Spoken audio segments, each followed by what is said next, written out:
Film की शुरुआत होती है और हमें कुछ सोल्जर्स फौजी दिखाए जाते हैं जो अपनी ड्यूटीज पर खड़े थे। यहाँ पर हमें बताया जाता है हमारी गैलेक्सी में एक ऐसा प्लेनेट है जहाँ पर बहुत बड़े बड़े क्रिएचर्स एलियंस पाए जाते हैं। उस प्लेनेट के चारों तरफ मेट्रॉइड्स का दायरा बना हुआ है। वो क्रिएचर उन मेट्रॉइड्स का इस्तेमाल करते और अर्थ पर बार बार हमला किया करते थे। अब इस प्लेनेट को किसी तरह भी तबाह करना था और इसी प्लेनेट को तबाह करने के लिए ये सोल्जर्स तैयार किए जाते थे। अब जिसके बाद हम कुछ सोल्जर्स को उसी प्लेनेट पर देखते हैं जहाँ पर एलियन क्रिएचर्स पाए जाते थे। वो सभी उन क्रिएचर्स का मुकाबला कर रहे थे पर वो उन पर बहुत ज्यादा भारी पड़ते हैं। वो बड़े बड़े दिखने वाले क्रिएचर्स उन पर हमला कर रहे थे। इसके बाद हमें कहानी 1 साल पहले की दिखाई जाती है। हम एक टीचर को देखते हैं जो कि यूनिवर्सिटी में स्टूडेंट्स को सोल्जर्स यानी फौजी बनने का कह रहे थे। टीचर कहते हैं तुम सबको अपनी पढ़ाई पूरी करके एक सोल्जर बनना चाहिए, वो लड़की हो या फिर लड़का। यहीं पर एक लड़का जिसका नाम जॉनी होता है वो बैठा अपनी ड्राइंग बना रहा था और अपने टीचर की भी बात को सही तरह से नहीं सुनता। ये देखकर इस बात का अंदाजा लगाया जा सकता है कि जॉनी पढ़ाई में भी बस पूरा ही था। थोड़ी देर बाद वो अपनी दोस्त के साथ जिसका नाम कैरमन होता है अपना रिजल्ट देखने जाता है। कैरमन के मैथ्स में 97% नंबर आते हैं जिससे वो बहुत खुश थी। उसका सपना जो पूरा होने वाला था और वो भी स्पेसशिप का पायलट। जब उसे नंबर अच्छे आने पर एडमिशन मिल सकता था उधर ही जॉनी के मैथ्स में सिर्फ 35% नंबर आते हैं, जिसे देखकर वहाँ पर खड़ा जॉनी का दोस्त उसका मजाक बना रहा था। ये देखकर उसे बहुत गुस्सा आता है। यूनिवर्सिटी में स्टूडेंट्स के दरमियान में मैच होता है जिसमें जॉनी ने भी हिस्सा लिया था। वहीं पर एक लड़का जो कि मोबाइल इन्फेंट्री में पायलट था वो मैच खेलता हुआ कैरमन से बात करता है और उसे अपने बारे में बताता है कि मैं एक पायलट हूँ। कैरमन को उससे बात करके अच्छा लगता है और ये देखकर वहाँ पर जॉनी को गुस्सा आ गया था। उस पायलट लड़के को कैरमन से दूर रहने का कहता है। इसी दरमियान उन दोनों की बात करते हुए लड़ाई हो गई थी। ऐसा इसलिए था क्योंकि जॉनी कैरमन को पसंद करता था और इसी गुस्से में जॉनी ने मैच को जीत भी लिया था। अब जब वो घर आता है तो अपने मॉम डैड से मोबाइल इन्फेंट्री में जाने की बात करता है, जिस पर उसके डैड उसे मना कर देते हैं, ये कहकर कि वहाँ पर जाकर तुम्हारी जान को भी खतरा हो सकता है और हम ऐसा नहीं चाहते कि हमारे बेटे को कोई भी नुकसान हो। पर जॉनी की मॉम इस बात को समझ जाती है कि जॉनी कैरमन के पीछे मोबाइल इन्फेंट्री में जाना चाहता है और इसीलिए अब वो अपने बेटे की खुशी की खातिर मान भी गई थी। जिसके बाद हमें मोबाइल इन्फेंट्री दिखाई जाती है जहाँ पर जॉनी और कैरमन अपने फॉर्म को जमा करवाने आए थे। तभी यहाँ पर जॉनी का दोस्त भी आ जाता है जो यहाँ पर साइंटिस्ट की पोस्ट पर आया था। अब इन तीनों को अलग अलग हिस्से में भेज दिया जाता है। कैरमन को वहाँ पर जहाँ पर पायलट्स को स्पेसशिप उड़ाने की ट्रेनिंग दी जाती थी, जॉनी के दोस्त को उस जगह पर जहाँ बहुत से क्रिएचर्स को पकड़ कर रखा जाता और उन पर एक्सपेरिमेंट किए जाते थे, जबकि जॉनी को उस प्लेनेट पर भेज दिया जाता है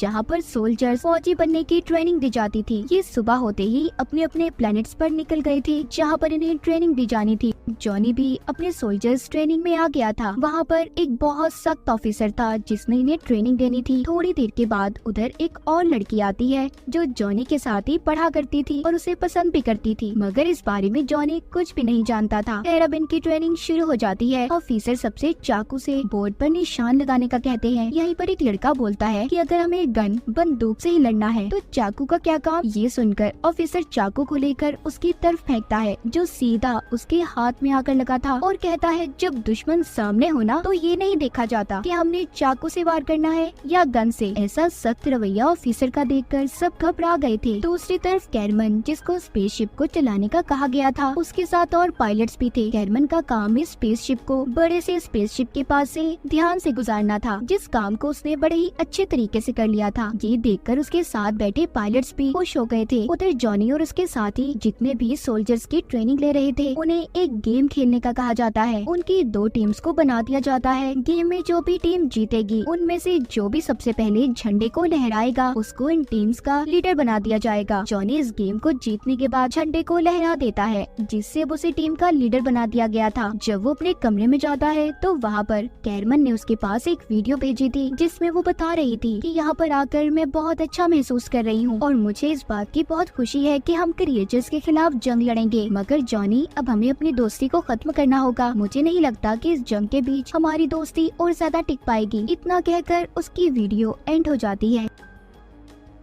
जॉनी ये देखकर बहुत दुखी हो गया था क्योंकि वो कैरमन को पसंद करता था। तभी जॉनी के पास उसका एक और दोस्त आता है और कहता है फिक्र नहीं करो यार, सब ठीक हो जाएगा, हम सब है ना तुम्हारे साथ। अब अगले दिन इन्हें फिर से गेम खिलाई जाती है जिसमें अब इन्हें असल गोलियों का सामना करना था। जॉनी को ये गेम भी जीतना था और साथ ही अपनी टीम के लोगों को भी बचाना था। उनके सामने स्टैचू सोल्जर्स थे जो असल गोलियों से इन पर हमला कर रहे थे। तभी गेम के दौरान जॉनी के एक साथी के हेलमेट में कुछ मसला हो जाता है, उसे कुछ दिखाई नहीं दे रहा था। तब जॉनी उसे हेलमेट उतारकर ठीक करने का कहता है। इसी दौरान जैसे ही वो हेलमेट उतारता है एक गोली सीधा उसके सर में आकर लगी थी और जॉनी का साथी वहीं पर मर जाता है। ये देखकर जॉनी को कुछ समझ नहीं आ रहा था कि उसने ये क्या कर दिया। अब ऑफिसर जॉनी को पकड़कर अपने सीनियर के पास लेकर जाता है जो उसे लीडर का बैज वापस ले लेता है और जॉनी को 100 कोड़े मारने की सजा भी दी जाती है क्योंकि उसकी वजह से उसके एक साथी की जान गई थी। उसकी शर्ट उतारकर उसे बांधकर 100 कोड़े मारे गए थे जिससे उसे बहुत तकलीफ भी हो रही थी। जिसके बाद जॉनी ये फैसला करता है कि वो यहाँ पर नहीं रहेगा क्योंकि इसकी वजह से उसके एक साथी की जान चली गई। वो अब वापस जाने का फैसला करता है। तभी उसे उसके मॉम डैड की वीडियो कॉल आती है। जॉनी कहता है आप लोगों ने मुझे सही कहा था, मुझे यहाँ पर आना ही नहीं चाहिए था। तभी बातों के दौरान जॉनी देखता है उसके मॉम डैड के घर के बाहर अचानक से अंधेरा हो गया था और वीडियो कॉल भी बंद हो जाती है। जब वो इस फैसिलिटी को छोड़कर जा रहा था तो वो सभी सोल्जर्स को देखता है जो खड़े टीवी पर खबर को सुन रहे थे कि एलियन क्रिएचर्स ने सभी शहरों पर हमला कर दिया है जिसमें जॉनी का शहर भी शामिल था। ये देखकर वो बहुत दुखी हो जाता है। अब वो इस फैसिलिटी से ना जाने का फैसला करता है और साथ ही साथ उन क्रिएचर से भी लड़ने का कहता है। एक मीटिंग के बाद सबको एलियन क्रिएचर्स के खिलाफ जंग लड़ने के लिए तैयारी करने का कहा गया था। जॉनी का दोस्त जो अब साइंटिस्ट बन चुका था वो वीडियो के जरिए सभी प्लैनेट्स पर सोल्जर्स को एलियन की कमजोरी के बारे में बताता है कि अगर सीधा उनके दिमाग पर हमला किया जाए तो वो जल्दी मर जाएंगे। इधर फैसिलिटी में जॉनी सभी के साथ मिलकर जब जंग की तैयारी कर रहा था तो वहाँ पर कैरमन भी आती है जिसे देखकर जॉनी खुश तो हो गया था, मगर जब वो उसके साथ उस पायलट लड़के को देखता है जिससे इसने यूनिवर्सिटी में मैच को भी जीता था, वो कैरमन से कहता है ओ अच्छा, तो अब मैं समझा कि तुमने मुझसे दोस्ती क्यों खत्म कर दी। इसी बात पर वो पायलट लड़का जॉनी का मजाक बना रहा था। तभी उसे बहुत ज्यादा गुस्सा आ जाता है जिससे उस पायलट लड़के और जॉनी के दरमियान में लड़ाई हो गई थी। इस लड़ाई में जॉनी बहुत ज्यादा जख्मी हो जाता है, इसीलिए उसे हॉस्पिटल भेज दिया गया था। अब उसके पास उसके दोस्त आते हैं जिसमें वो लड़की भी थी जो जॉनी को पसंद किया करती थी। ये सब मिलकर जॉनी को कहते हैं कि फिक्र नहीं करो, हम है ना तुम्हारे साथ। और साथ ही अब इन्होंने बाजू पर एक जैसे टैटू को भी बनवा लिया था। अब ये सभी एलियन क्रिएचर्स के प्लेनेट पर जाने के लिए तैयार थे। सब अलग अलग स्पेसशिप में सवार हो जाते हैं। जिस स्पेसशिप में जॉनी था उस स्पेसशिप को कैरमन और पायलट लड़का चला रहे थे। जब ये उनके प्लेनेट की तरफ बढ़ते हैं तो इन्हें अपनी तरफ आती हुई रोशनी दिखाई देती है। कैरमन के साथ बैठी कैप्टन कहती है कि इसका हमें कोई खतरा नहीं, हमने इस पर रिसर्च की है। मगर जब ये थोड़ा सा आगे जाते हैं तो इन्हें पता चलता है कि वो रोशनी कोई आम रोशनी नहीं थी बल्कि एलियंस क्रिएचर की भेजी गई खतरनाक रोशनी थी जो इनके स्पेसशिप को नुकसान पहुंचा रही थी। पर जैसे तैसे करके कुछ स्पेसशिप प्लेनेट पर लैंड कर जाते हैं। उनमें से सोल्जर्स निकलकर एलियंस पर टूट पड़े थे, लेकिन इसी लड़ाई के दौरान जॉनी के एक दोस्त को क्रिएचर एलियन ने मार दिया था जो दिखने में काफी अजीब और किसी बड़ी सी मकड़ी जैसे लग रहे थे। इधर जमीन के फटने की वजह से वो लड़की भी नीचे गिर जाती है जो जॉनी को पसंद किया करती थी। उसे भी एक एलियन क्रिएचर खींचकर ले जा रहा था। तभी सभी सोल्जर्स को वापस जाने का हुक्म दिया जाता है क्योंकि एलियन क्रिएचर्स उन सोल्जर्स पर भारी पड़ रहे थे, जैसे उन्हें पहले ही पता हो कि उन पर हमला होने वाला है।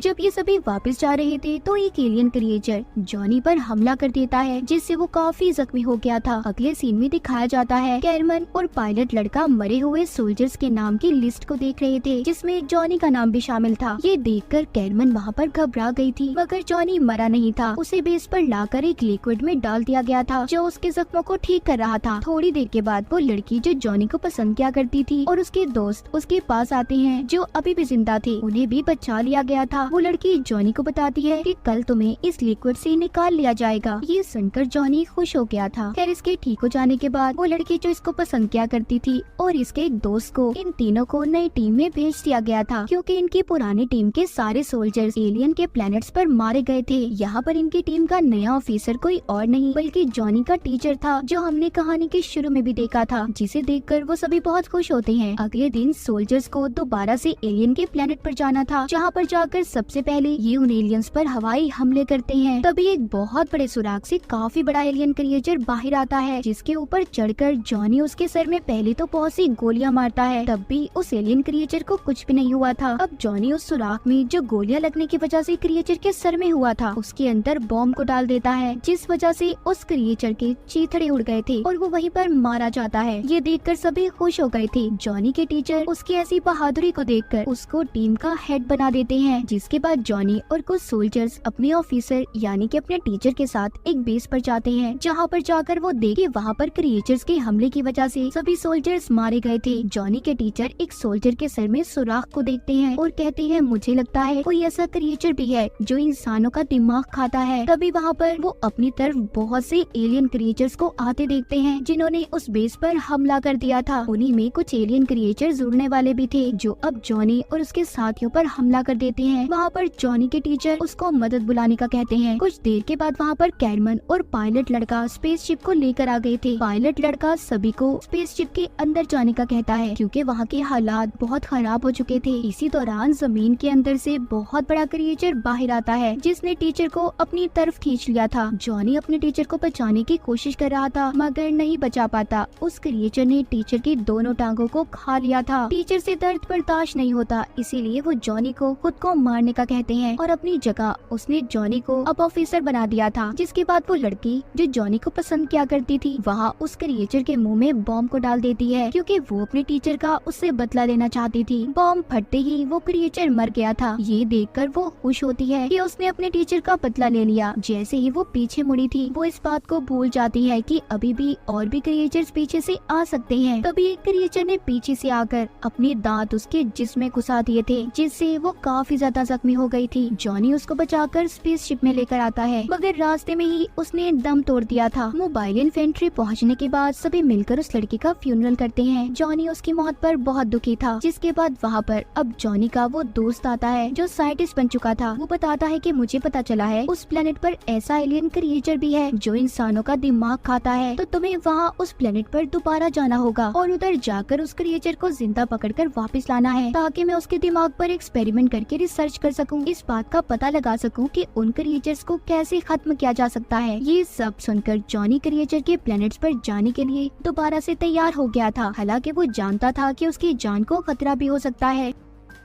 खैर अब वो अपने साथ नए सोल्जर्स को उस प्लेनेट पर जाने के लिए तैयार करता है। कैरमन और पायलट लड़के को भी हवाई हमले के लिए तैयार किया गया था। जैसे ही वो एलियन क्रिएचर्स के प्लेनेट की तरफ बढ़ते हैं उन पर एक अजीब सी दिखने वाली रोशनी हमला करती है जिससे उनके स्पेसशिप के 2 टुकड़े हो गए थे। उस स्पेसशिप में जितने भी सोल्जर्स थे सभी नीचे गिरने लगते हैं और मारे गए थे। कैरमन और पायलट लड़का एक छोटे स्पेसशिप को लेकर दोबारा उन क्रिएचर के प्लेनेट की तरफ बढ़ते हैं मगर वो भी उनके काबू से बाहर हो रहा था। कैरमन रास्ते में जॉनी से मदद मांगती है। जॉनी जब उसके लोकेशन के बारे में पता करता है तो वो उसे बता पाती इससे पहले उनका छोटा वो स्पेसशिप गिरकर पहाड़ के गार में रुक जाता है। कैरमन जॉनी को सही तरह से अपनी लोकेशन बताती है। तभी वो देखती है उनके इर्द गिर्द बहुत से क्रिएचर्स आने लगे थे जो उन पर अब हमला भी करते हैं। जॉनी जो कैरमन की चीखों को रेडियो के जरिए सुन पा रहा था उसे लगता है कि उन दोनों को क्रिएचर्स ने मार दिया, इसीलिए जॉनी अब जल्दी से सोल्जर्स को अपने साथ लेकर दिमाग खाने वाले क्रिएचर्स को ढूंढने के लिए उसके प्लेनेट पर आ गया था। ये उसी गार में आ जाता है जहाँ पर कैरमन फंसी हुई थी। वहाँ पर 2 रास्ते थे जिससे उसे ये लगता है कि उसे एक रास्ते पर जाकर कैरमन को ढूंढना चाहिए, क्या पता वो जिंदा हो। ये अपने साथ 2 सोल्जर्स को लेता है और उस रास्ते पर चल पड़ता है, जबकि दूसरे रास्ते पर बाकी के सोल्जर्स को जाने का कहता है। उधर कार के अंदर कैरमन और पायलट लड़का अभी तक जिंदा थे। उन्हें चारों तरफ से एलियन क्रिएचर्स ने घेरा हुआ था। वहाँ पर उनके सामने एक बहुत बड़ा क्रिएचर बाहर आता है। ये वही क्रिएचर था जो इंसानों का दिमाग खाया करता था। वो अपना एक नोकीला टेंटिकल पायलट लड़के के सर में मारता है और उसके दिमाग के साथ साथ सारे खून को चूस गया था जिससे उसकी मौत हो जाती है। जब वो क्रिएचर कैरमन पर हमला करने ही वाला था तो उसने चाकू से उसके टेंटिकल को काट दिया था। कुछ देर के बाद जॉनी भी वहाँ पर पहुँच जाता है। उसके हाथ में बॉम्ब था। वो दिमाग वाले क्रिएचर से कहता है इसको तुम जानते होगे ना कि ये क्या है, अगर तुमने कैरमन को ना छोड़ा तो मैं सभी को मार दूंगा। ये सुनकर वो क्रिएचर दोबारा से एक बड़े से सुराख में चला जाता है। उसके इर्द गिर्द बहुत से क्रिएचर जमा हो गए थे जो उसे बचा लेते हैं, जिसके बाद वो क्रिएचर्स उन पर हमला करने लगे थे, जिस वजह से जॉनी का एक साथी काफी ज्यादा जख्मी हो गया था। वो अब जॉनी से बॉम्ब को ले लेता है और कहता है तुम सब लोगों को यहाँ से लेकर बाहर चले जाओ, इसके अलावा हमारे पास कोई और रास्ता नहीं है। जॉनी अब उसे बॉम्ब देकर बाकी सबको लेकर वहाँ से निकल जाता है। जॉनी के साथी ने उस बॉम्ब को फाड़कर सभी क्रिएचर्स को मार दिया था। जॉनी और उसके साथ जब बाकी के लोग गार से बाहर आते हैं तो सभी सोल्जर्स उन्हें खुशियां मनाते दिखाई दे रहे थे, क्योंकि सबने मिलकर उस दिमाग खाने वाले क्रिएचर को जिंदा पकड़ लिया था। वहाँ पर जॉनी का दोस्त साइंटिस्ट आता है और कहता है आखिरकार ये क्रिएचर्स हमसे डरने लगे। ये सुनकर सभी खुश हो गए थे। उस क्रिएचर को अब मोबाइल इन्फेंट्री में लाया जाता है, जहाँ पर उस पर टेस्ट किए जा रहे थे। और आखिर में हम एक आवाज को सुनते हैं कि मोबाइल इन्फेंट्री में और भी सोल्जर्स की जरूरत है, तो जल्दी से आए और अपना नाम दर्ज करवाएं। इसी के साथ इस फिल्म की कहानी यहीं पर खत्म हो जाती है। Let's go. Yeah. I'm like an addict, do I gotta have it. I ain't even playing, got a really bad habit. If it moves, gotta grab it. Fuse like a magnet, lose, won't have it.